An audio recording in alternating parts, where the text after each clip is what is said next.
সাইয়েদনা সুলাইমান আলাইহিস সালাম ওনার যখন মরণের সময় চলে আসছে, উনি গ্লাস ফিটিং করা একটা রুমের মতো বানিয়ে ওটার মধ্যে লাঠিতে ভর দিয়ে মালাকুল মাউতরে বললেন, মালাকুল মাউত, আল্লাহ তো তোমারে পাঠিয়েছে, রূহ কবজ করবা, দাঁড়াও।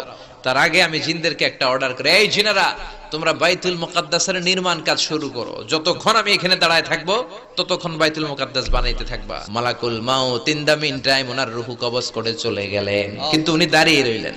জিনেরা মনে করছে আমাদের বস এখনো দাঁড়াইয়ে আছে। বানাতে বানাতে বাইতুল মুকাদ্দাস প্রায় বানানো শেষ। ইন দা মিন টাইম উই পোকা এসে উনি যে লাঠিতে ভর করে দাঁড়িয়েছিলেন ওই লাঠির মাঝখানে খেতে খেতে খেতে খেতে লাঠিটা শেষ।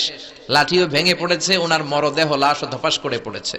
উনি যখন ধপাস করে পড়েছে, জিনেরা বুঝতে পেরেছে আসলে তো বেঁচে ছিল না, এতদিন মরে গেছিল। আগে যদি জানতাম কাম থুইয়া দিতাম, কাজে ফাঁকি মারতাম। তার মানে মানুষের মধ্যে শুধু ফাঁকিবাজ নাই, জিনের মধ্যেও ফাঁকিবাজ জিন আছে। এই মানুষ আর জিন, এই দুইটা জাতির হিসাব in the day of judgement, কিয়ামতের দিন নিবে।